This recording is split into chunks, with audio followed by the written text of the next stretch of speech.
आता पाहणार आहोत टॉप 9 महत्त्वाच्या बातम्या।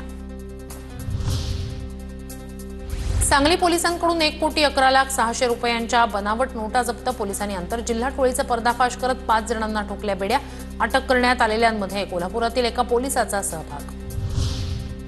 जळगावच्या सराफा बाजारात सोन्याच्या दरात महिन्याभरात पहिल्यांदाच मोठी घसरण। 1,800 रुपयांनी दर घसरले।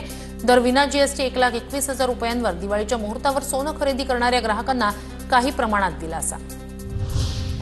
म्हाडाच्या कोकण मंडळाची उद्या सोडत निघणार। 5,354 घरं आणि 77 भूखंड विक्रीसाठी उपमुख्यमंत्री शिंदेंच्या हस्ते लॉटरी काढली जाणार। पुण्यात आरक्षित प्रभागांसाठी सोडत लांबणीवर। दिवाळीपूर्वी सोडत निघण्याची होती शक्यता। पुण्यात महिलेनं अजित पवारांना भाजी भेट दिली। राष्ट्रवादी परिवार मिलन कार्यक्रमांतर्गत अजित पवार कार्यकर्त्यांच्या भेटीगाठी घेत असतानाचा हा प्रकार। ही भाजी तुम्हाला आवडते असं कळलं म्हणून ही भाजी बनवून खा, महिलेनं सांगितलं।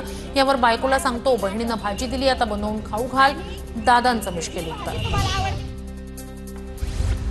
बँका 1 नोव्हेंबरपासून ऑनलाईन सेवांसाठी शुल्क वाढवण्याच्या तयारीत। डुप्लिकेट पासबुकसाठी 100 रुपये, अतिरिक्त चेक पेमेंट थांबवण्यासाठी बँका 200 रुपये शुल्क आकारणार।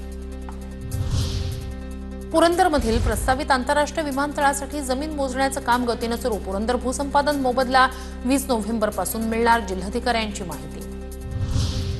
तिसऱ्या दिवशीही कोल्हापुरातील स्टील उद्योजकावरील आयकर विभागाचा छापा सुरूच। आयकर विभागानं उद्योगाशी संबंधित कागदपत्र ताब्यात घेतल्याची माहिती, सूत्रांची माहिती।